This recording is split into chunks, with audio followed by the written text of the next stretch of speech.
There are fruits you have never seen at a nursery, never found at a garden center, and in some cases never even heard of. And there are real reasons why. Some of them are restricted in certain states. Some of them were federally banned for decades, and most gardeners still do not know the ban was lifted. Some of them are simply fruits that the commercial system has no interest in selling you, because once you grow them yourself, you stop buying them from someone else. This video covers 13 of those fruits, the ones that come with a story, a legal history, or a secret that the mainstream garden industry would rather you did not know. Stay until the end, because the last one on this list is the fruit that surprises people the most, and it might be the most productive thing you could ever put in your backyard. The first fruit on this list was federally banned in the United States in 1911. Not restricted, not regulated, banned. The government sent people into yards and gardens across the country to physically remove these plants and destroy them. And the reason for that ban was not the fruit itself. It was the fact that this plant serves as an intermediate host for a fungal disease called white pine blister rust, a pathogen that devastated white pine forests across the northeastern United States in the early 20th century and threatened the timber industry that those forests supported. That plant is the black currant. The federal ban on growing black currants was lifted in 1966, but the story did not end there. Several states maintained their own restrictions even after the federal government stepped back, and some of those restrictions are still in place today. Delaware, Massachusetts, New Jersey, and Rhode Island maintain permit systems that regulate currant growing. New Hampshire, North Carolina, and West Virginia have enforced statewide bans on the entire ribes genus, which includes both currants and gooseberries. If you live in one of those states, you need to check current regulations before planting. If you live anywhere else, you are free to grow black currants, and you should. The flavor is extraordinary, intensely fruity, tart, complex in a way that no other berry quite matches. In Europe, black currants are a mainstream fruit used in juices, jams, liqueurs, and desserts.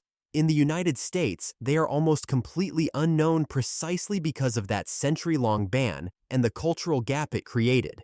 A single established black currant bush produces several pounds of fruit per season, tolerates cold winters in USDA zones 3 through 6, grows in partial shade, and asks for very little maintenance. The disease-resistant varieties developed in recent decades, Ben Sarek, Consort, and Titania among them, address the white pine blister rust concern directly and are legal in most regulated states. Growing black currants at home is one of the most direct ways to access a flavor that American commercial agriculture simply does not offer. Gooseberries share the same legal history as black currants, since both belong to the ribes genus that was targeted by the federal ban of 1911. The ban was lifted in 1966, but state-level restrictions followed the same pattern. Some states maintained bans, others implemented permit systems, and the result was that gooseberries largely disappeared from American gardens and American awareness for generations. The fruit itself is nothing like what most people imagine when they hear the name. Fresh gooseberries, picked at peak ripeness, are translucent and jewel-like, green, yellow, red, or deep purple, depending on the variety, with a flavor that ranges from sharply tart when underripe to honey-sweet when fully ripe. A ripe red gooseberry picked straight from the bush is one of the genuinely surprising flavor experiences available to a home gardener, because nothing in the commercial fruit system comes close to replicating it. Gooseberry bushes are remarkably productive for their size. A well-established plant can produce 10 to 15 pounds of fruit per season from a bush that takes up no more space than a large shrub. They are cold-hardy down to USDA Zone 3. They tolerate partial shade better than most fruit plants, and they can bear fruit for 20 years or more from a single planting. In the states where they are legal, which is most of the country, they represent one of the most underused opportunities in home fruit growing. Check your state's current regulations, choose a disease-resistant variety, and plant one in a spot where it can stay permanently. The return on that investment compounds every year for decades. The Loquat is a fruit that most Americans in colder climates have never encountered, while gardeners in California, Florida, the Gulf Coast states, and Hawaii may know it as the tree that produces clusters of small, sweet apricot-colored fruit in late winter or early spring. at a time when almost nothing else in the garden is producing anything edible. That counter-seasonal timing is one of the Loquat's most valuable characteristics, and it is one of the main reasons it is worth discussing in any conversation about unusual fruits for the home garden. Loquat is not illegal anywhere in the United States, but it qualifies as a hidden fruit in the practical sense. Most people outside its growing zones have never heard of it, and even within its growing zones, it is far more common in old established landscapes than in new plantings, because it has largely been forgotten by the mainstream nursery industry. The fruit is the size of a small plum, with smooth or slightly fuzzy skin, sweet tart flesh, and large seeds. The flavor is often described as a cross between peach, citrus, and mild mango. It does not ship well and does not hold at room temperature for long, which is why it never became a commercial crop in the United States, and which is exactly why growing it at home is the only reliable way to experience it fresh. In USDA zones 8 through 11, Loquat is a fully evergreen tree that grows to 15 or 20 feet if unpruned, or can be kept smaller with regular pruning. It produces flowers in fall, fruit in late winter to early spring, and asks for very little in terms of care once established. Full sun, reasonable drainage, and occasional deep watering during dry periods are the main requirements. If you garden in a climate where Loquat is hardy, this is one of the most rewarding trees you can plant for unusual, out-of-season fruit. Pawpaw is the largest fruit native to North America, and it is one of the most dramatic examples of a fruit that has been hidden not by legal restriction, but by the simple failure of the commercial food system to figure out what to do with it. Pawpaws do not ship well. They ripen over a very short window, typically 10 days to 2 weeks in late summer or early fall, and they go from perfectly ripe to overripe within a few days of harvest. Those characteristics make them essentially invisible in grocery stores and commercial markets, which means most Americans have never tasted one despite the fact that pawpaw trees grow wild across a large swath of the eastern United States. The fruit itself is extraordinary, custard-like in texture, with a flavor that most people describe as a cross between banana, vanilla, and mango. Pawpaw is the kind of fruit that surprises people who encounter it for the first time. It is large, often the size of a small mango, with green skin that yellows slightly when ripe and custardy yellow flesh around several large seeds. It is completely legal to grow anywhere in the United States, cold hardy down to USDA Zone 5, and native to the eastern woodlands, which means it is adapted to the conditions that prevail across a huge portion of the country. The one complexity with pawpaw is pollination. Most varieties require cross-pollination from a genetically different plant, which means planting at least 2 separate seedlings or cultivars near each other is necessary for reliable fruit production. Named cultivars like Shenandoah, Susquehanna, and Mango are available from specialty nurseries and produce larger, better-flavored fruit than wild seedlings. Give them rich, well-drained soil, some protection from late spring frosts when they are young, and patience. Pawpaws can take 3 to 5 years to begin fruiting from a young plant, but once established, a mature pawpaw produces fruit reliably for decades. And if a fruit that surprises everyone who tastes it for the first time sounds appealing, the next one takes that sense of surprise in a completely different direction, because this one looks like something from another planet and produces a flavor that has no real equivalent in mainstream American fruit. Maypop, also known as wild passion flower, is the native North American species of passion fruit, and it is one of the most underappreciated edible plants available to American gardeners.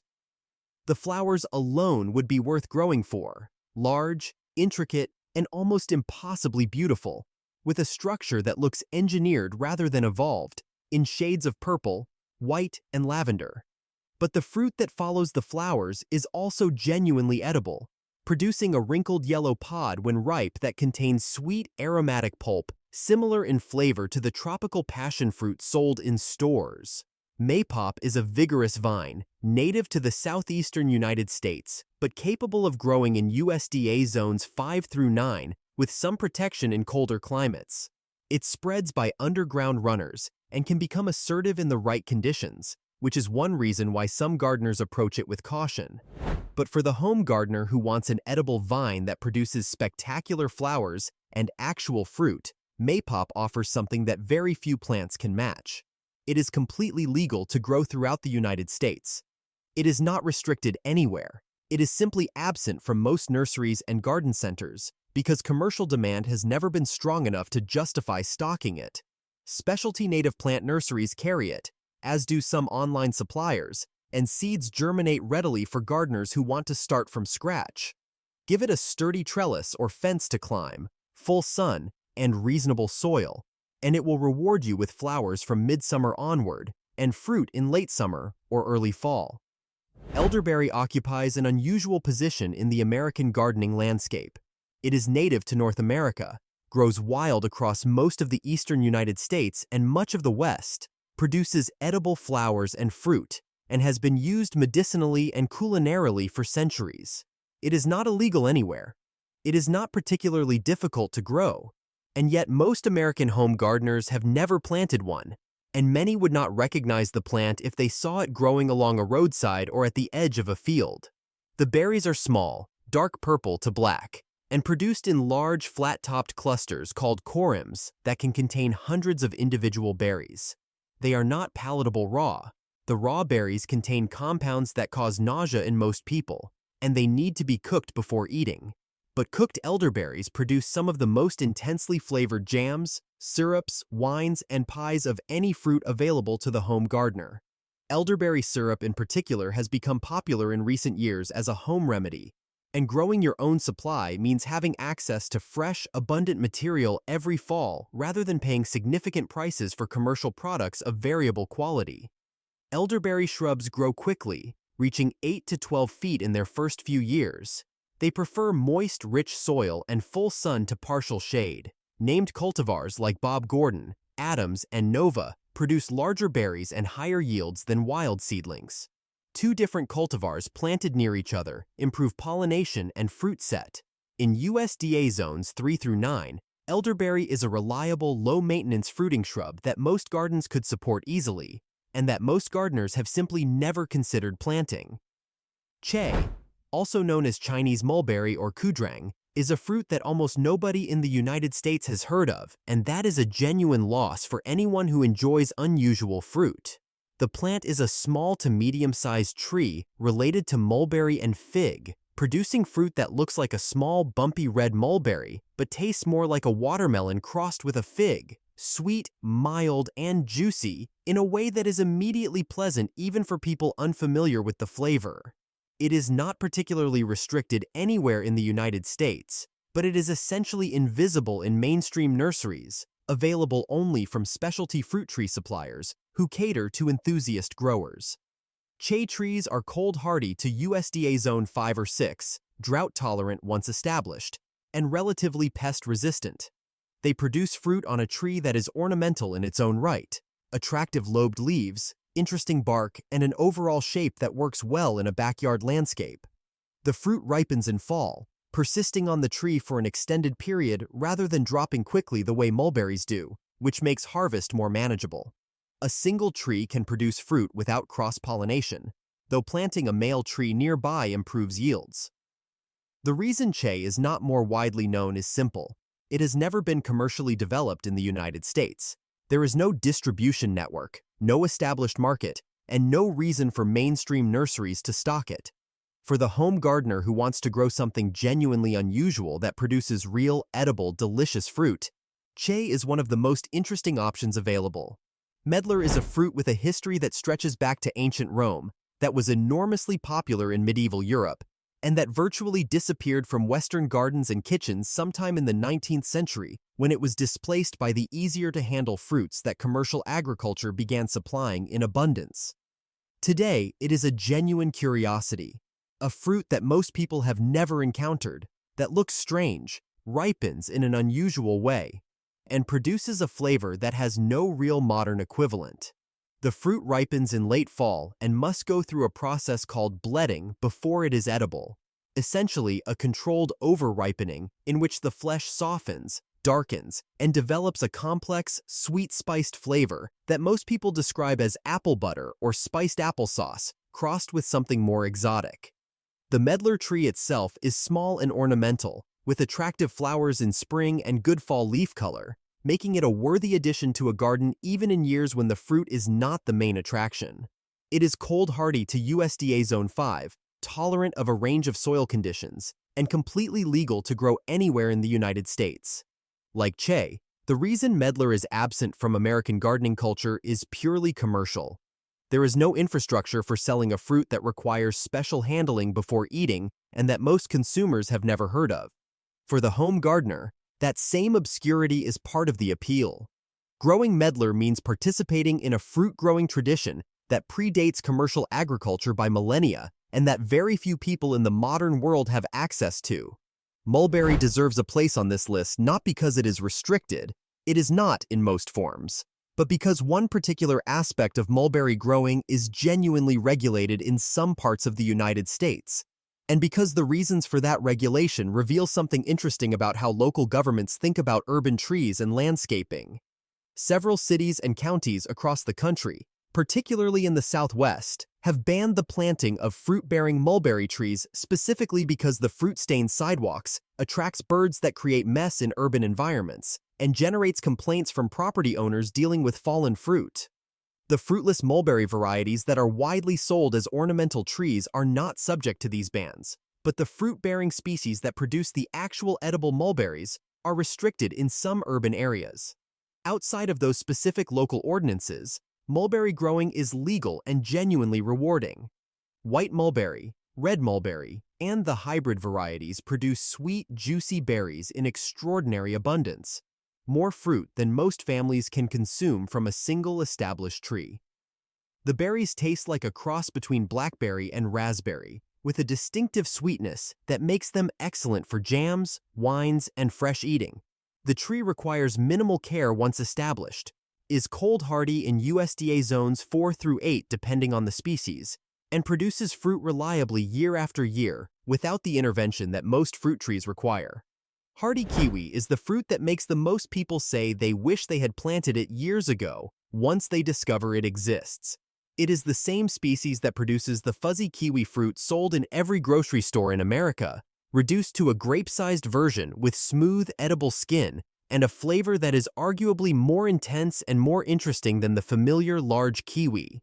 You pop them in your mouth whole, skin and all, like grapes, but the flavor is unmistakably kiwi, bright and tropical, with a sweetness that the large commercial kiwi often lacks. Hardy kiwi vines are cold-tolerant to USDA Zone 3 or 4 depending on the variety, which makes them viable across a much wider range of American climates than the tropical kiwi most people think of. The vines are vigorous, genuinely vigorous, reaching 30 feet or more if allowed to grow unchecked, and require a sturdy structure to climb and regular pruning to keep productive and manageable. Most varieties require a male plant nearby to pollinate the female plants that actually produce fruit. One male plant can pollinate up to 8 female plants. Isai is a self-fertile variety that does not require a separate male, though yields are typically lower than with cross-pollinated plants. The fruit is not restricted anywhere in the United States. It is simply absent from most garden centers because the vines take 3 to 5 years to begin fruiting and require more space than most suburban gardens are designed to accommodate. For gardeners with a fence, a pergola, an arbor, or any structure that can support a vigorous vine, hardy kiwi is one of the most rewarding long-term fruit investments available. Jujube, also known as Chinese date, is a small fruit tree that is almost entirely absent from American gardening culture, despite being one of the most ancient cultivated fruits in human history, grown in China for over 4,000 years, and one of the most adaptable, drought-tolerant, and low-maintenance fruit trees that can be grown in a wide range of American climates.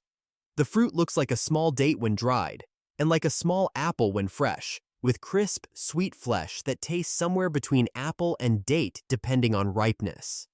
Fresh jujubes, eaten when they are fully ripe, but before they begin to dry on the tree, are one of the most pleasant surprises in the fruit world. Crisp, sweet, and mild, in a way that makes them immediately accessible to people who have never tried them before. Dried jujubes are a concentrated, sweet, chewy fruit that keeps well and is used extensively in Asian cuisines for both sweet and savory applications. A jujube tree in the garden gives you access to both experiences simultaneously, since the fruit dries partially on the tree and can be harvested at different stages for different uses. Jujube trees are cold hardy to USDA Zone 6 in most references, with some varieties surviving into Zone 5. They are extraordinarily drought tolerant, tolerating conditions that would stress most fruit trees without showing visible decline. They are resistant to most common fruit tree diseases and pests. They require minimal pruning compared to more demanding fruit trees, and they produce fruit reliably once established, sometimes continuing to fruit even in years of significant heat or drought stress. They are not restricted anywhere in the United States, but they are genuinely difficult to find outside of specialty fruit tree nurseries and Asian grocery stores, where small trees are sometimes sold in spring. And now, the last fruit on this list. The one that surprises people the most when they discover it can be grown at home in much of the United States. The one that most gardeners walk past without recognizing, even when it is growing in someone's yard right in front of them. That fruit is the fig. Wait, fig is not unusual. Fig is not hidden. Fig is available at every garden center in the country in climates where it grows without protection. But that is exactly the point. And it is where the story gets interesting. Most American gardeners believe figs are only for warm climates, that they require the heat of California or the Gulf Coast to produce fruit, and that anyone north of Zone 7 or 8 cannot grow them. That belief is so widespread and so firmly held that it has effectively hidden one of the most productive and rewarding fruit plants available to American home gardeners from a huge portion of the country. The truth is more interesting. Many fig varieties are cold hardy to USDA Zone 6, and with appropriate siting and protection, some varieties have been successfully grown in Zone 5 and even Zone 4 by experienced fruit growers who understand the plant's needs. The Chicago hardy fig, developed specifically for cold climate performance, has demonstrated reliable hardiness in Zone 6 and with protection into Zone 5 across multiple growing seasons in gardens across the Midwest and Northeast. Brown turkey and Celeste are similarly cold tolerant for their size. The practice of growing figs in large containers that overwinter in unheated garages extends the range even further, allowing gardeners in very cold climates to grow a productive fig tree that spends summers outdoors and winters in a sheltered space. A mature, established fig tree in a suitable climate produces more fruit than most families can consume fresh. Large, sweet, honey-rich figs from midsummer through fall, requiring no spraying, no complicated pollination, and minimal pruning to remain productive. The fruit does not ship well and does not hold long after harvest, which is why the fresh fig you grow at home is a fundamentally different experience from the mediocre fresh figs that occasionally appear in grocery stores. Once you have eaten a fig picked from your own tree at peak ripeness, warm from the sun, the idea that this fruit was somehow unavailable to you is genuinely difficult to accept. What connects every fruit on this list is the gap between what is actually possible in a home garden and what most gardeners believe is possible. That gap exists for different reasons in different cases: legal history that nobody explained, commercial limitations that nobody questioned, assumptions about climate that nobody tested, and a gardening culture that tends to stick with what is familiar rather than exploring what is available. Every fruit on this list is available to most American home gardeners right now, either with no restrictions at all or with restrictions that apply only in specific states. The question is simply whether you are willing to look beyond what the mainstream garden center is selling and plant something worth talking about. If that is the kind of gardening content you have been looking for, honest, specific, grounded in what actually works rather than what is easiest to sell, then this channel was made exactly for you. Subscribe because there is a great deal more of this coming, and I do not want you to miss what we are planting next. There is something worth pausing on when you consider the legal dimension of this list. The fact that certain fruits, gooseberries, black currants, were federally banned in the United States for over 50 years is not a minor footnote in gardening history. It shaped what American gardeners grow, what American consumers eat, and what the American fruit industry decided to develop and market. When the federal ban was lifted in 1966, there was no public announcement that reached ordinary gardeners. No nurseries suddenly stocked black currants. No food magazines ran features on the newly legal berries. The cultural gap that the ban created simply persisted, quietly and invisibly, for another generation. The result is that most Americans today have never tasted a black currant, have no idea what to do with a gooseberry, and have never considered growing either one. Not because they are difficult, not because they are unavailable in most states, but because a government decision made over a century ago left a hole in American fruit culture that nobody bothered to fill. That history matters because it is a reminder that the boundaries of what you grow in your garden are not set purely by nature or by personal preference. They are also shaped by policy, by commerce, and by the accumulated assumptions of a culture that tends to accept what is normal without asking why it became normal in the first place. Understanding that gives you a kind of freedom that most gardeners do not exercise, the freedom to look at the full range of what is possible, legally and practically, and make deliberate choices based on actual information rather than the default selection of whatever happens to be at the garden center on a Saturday morning in May. Consider the pawpaw. Here is a fruit that is native to North America, that grows wild in forests across the eastern United States, that was eaten by indigenous peoples for thousands of years, that George Washington reportedly ate cold as a favorite dessert, that Lewis and Clark relied on as a food source during their expedition, and that today is essentially unknown to most Americans who live in the same states where pawpaw trees grow wild. It is not restricted. It is not difficult. It requires patience, but once established, it produces fruit for decades. The reason most Americans have never tasted one has nothing to do with legality or difficulty. It has to do with the fact that commercial food systems are built around shelf life, uniformity, and volume, and pawpaw fails all three tests simultaneously. It does not hold at room temperature for more than a few days. Each fruit is shaped differently, and trees produce fruit over a short, unpredictable window rather than a uniform, manageable harvest. None of those characteristics matter if you are growing it in your own backyard for your own family. They matter only if you are trying to ship it to a grocery store chain with distribution contracts and quality standards. The same logic applies to the medlar, to the che, to the jujube, to the loquat. These are not obscure fruits that failed to catch on because they are inferior. Many of them were more widely grown and consumed in historical periods before commercial agriculture reorganized the food system around a narrow set of high-yield, high-shelf-life crops. Medlar was a staple of medieval European gardens. Che has been cultivated in China for longer than most currently popular fruits have existed as cultivated crops. Jujube is one of the most important fruits in Asian traditional food systems. Loquat is widely grown and consumed across the Mediterranean, East Asia, and South America. The fact that American gardeners are largely unaware of all of these reflects a specific cultural and commercial history, not any inherent limitation in the plants themselves. This matters practically because it means the opportunity for home gardeners is larger than most people realize. The mainstream nursery system stocks what sells reliably to a broad audience that expects familiar options. That makes sense for a retail business, but it means the inventory at a typical garden center represents a tiny fraction of what is actually available and legally growable in most American climates. Specialty nurseries, many of them operating online with nationwide shipping, carry hundreds of fruit varieties that never appear at big box garden centers. University extension programs in many states maintain demonstration orchards and variety trials that include unusual fruits alongside standard commercial crops. Home orcharding communities and organizations connect gardeners with sources for unusual trees, vines, and shrubs that would be impossible to find locally. The practical advice, when it comes to the fruits on this list, is to do two things before planting anything that might be restricted.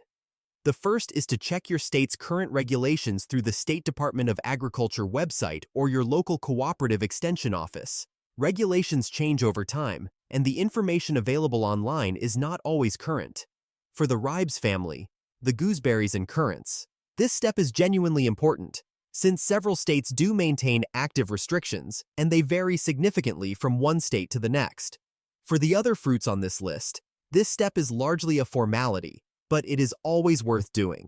The second thing is to source plants from reputable specialty nurseries that are familiar with the regulatory landscape. A nursery that ships currant or gooseberry plants nationally will typically know which states they can and cannot ship to, and that knowledge serves as a useful initial check on what is legal in your area. Beyond the legal question, the practical question is one of commitment. Most of the fruits on this list are long-term investments in a way that annual vegetables and even most common fruit trees are not. Pawpaw takes 3 to 5 years to fruit from a young plant. Gooseberry and currant take 2 to 3 years to reach productive size. Hardy kiwi takes 3 to 5 years and requires significant trellising infrastructure. Medlar and che take similar timelines. The gardener who plants any of these in the expectation of fruit within the first season is going to be disappointed. The gardener who plants them understanding that the reward is spread over years and decades, that each year the plant gets bigger, more productive, and more established until eventually it becomes one of the most reliable and generous sources of food in the entire garden, is going to be genuinely satisfied with the investment. That long-term perspective is one of the things that distinguishes serious fruit growing from the more immediate gratifications of annual vegetable gardening. A tomato planted in May is gone by October. A pawpaw tree planted this year will still be producing fruit for your grandchildren. A black currant bush established now will be spreading slowly, producing more fruit each year, for 20 years or more. That kind of permanence and compounding return is something that very few other garden investments can offer, and it is one of the things that makes the fruit garden, for those who commit to it, one of the most satisfying long-term projects a gardener can undertake. The 13 fruits on this list represent a cross-section of what is possible when you step outside the narrow selection that commercial gardening has normalized. Some of them come with legal complexity that requires research before planting. Some of them simply require finding a specialty source rather than accepting what is on the shelf at the nearest garden center. All of them produce something worth growing, flavors, experiences, and harvests that the mainstream fruit system cannot or will not provide.